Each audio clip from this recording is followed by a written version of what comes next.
Good morning, day 626 since the war with Iran started on October 7th, and since 50 hostages have been brutally, barbarically, violently, and inhumanely were kidnapped to the hell called Gaza by the proxies of Iran, Hamas, Palestinian Islamic Jihad, Mujahideen brigades, the rest of the terrorists in Gaza, the inhumane, barbaric, rapist, modern-day Nazis, monsters.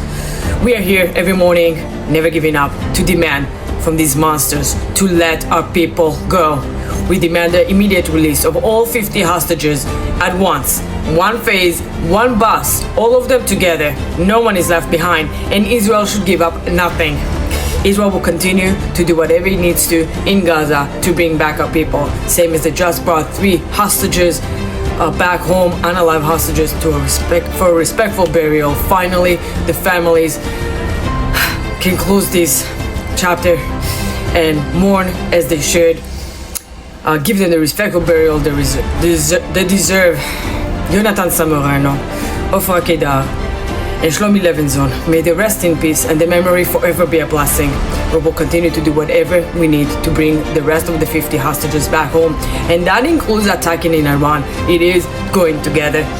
The war with Iran is, as stated, started on October 7 when they launched through their proxies the worst massacre that Israel ever known. And then since Israel retaliated and eliminated Nasrallah, the head of Hezbollah, because they knew that if they want to go to the head of the snake, Hezbollah will be on the way. Hezbollah in Lebanon was decimated. And then since the elimination of Nasrallah in last year, Iran was rushing to build the nuclear bomb.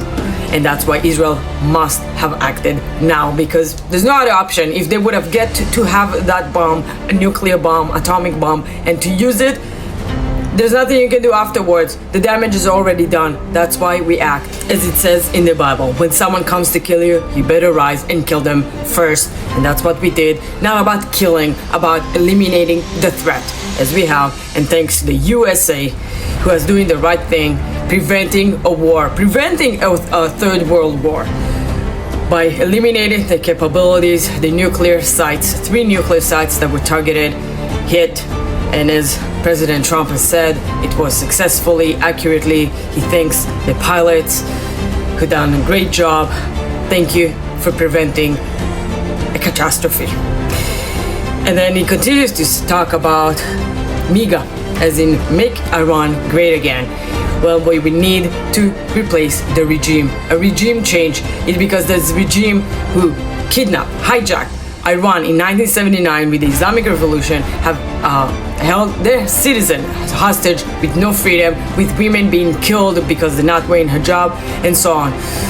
No rights for the Iranian people. It is time to change this regime for a regime that just want to live in peace in the Middle East and want to have to be a prosperous nation. Some reports are saying that Iran already took out the 60% enriched uranium that they had at Fordow and Natanz and other locations. But according to Israel, they do have the intelligence of where it is exactly.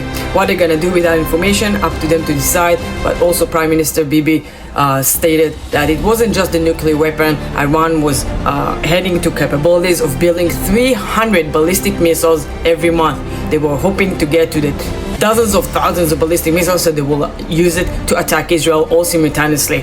Thankfully, because of the surprise attack that happened more than a week ago, and since then the IAF, the Israeli Air Force, has superiority over the skies in Iran, and they are able to eliminate those arsenals of these ballistic missiles, where they're producing them and also how they launch them.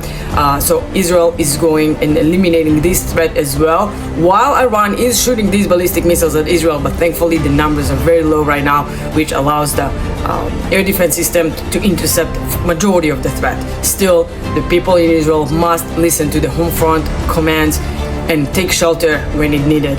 It saves lives. Do not leave the shelter room until you got the notification that you can do it. As we've seen, the devastation in Israel is horrendous. But thankfully, people are saving themselves, and I would like to see more of that.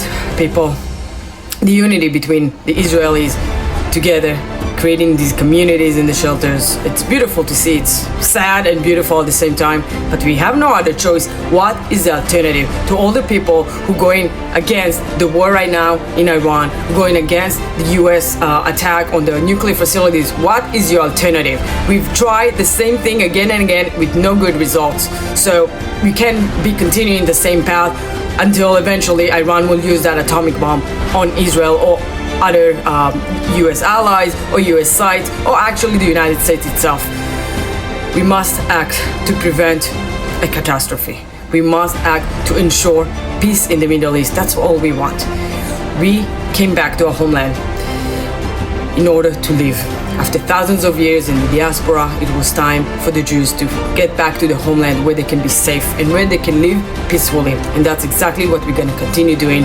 From the Jordan River all the way to the Mediterranean Sea, Am Yisrael will always be.